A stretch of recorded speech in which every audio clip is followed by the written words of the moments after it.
My father was the picture of health, a 70-year-old man with no issues, the kind of guy who never needed the doctor, took care of himself, ate well, exercised, and then he had a heart attack.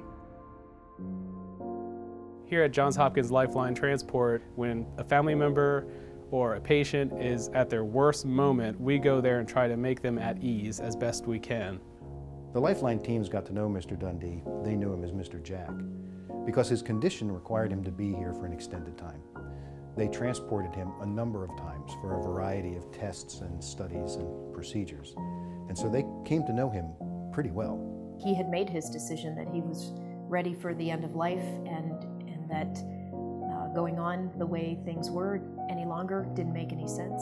If this is what he wants us to continue to fight, then we're willing to continue to do that with all of you, but we want to make you aware there are options available. And if we can try to get you home, we will get you home. We're so used to trying to prolong or correct issues with someone, and it's a difficult mindset to embrace for us to try and accept something like hospice, to take someone home that they've reached a point in their life or their hospitalization where they don't have any quality of life. Our Lifeline teams use sophisticated equipment, administer medications, and monitor patients every day. It's what they do.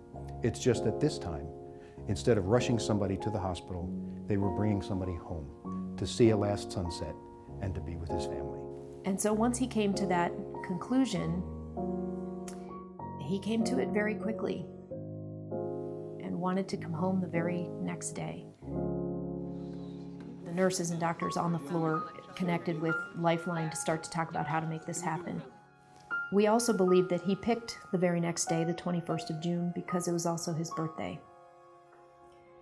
So when you choose to die on your birthday, you have a day that's happy and it's sad for your family who misses you. It was very different in that we got to know him and some of his family over his time, but it seemed like this was truly important for him. You think about someone knowing, I'm going to die today, and that seems nothing but heavy and bad. Knowing him and knowing this is something he truly wanted, things like to see his family, to have Christmas, to see one final sunset, even have one last old-fashioned, which he snuck in on us.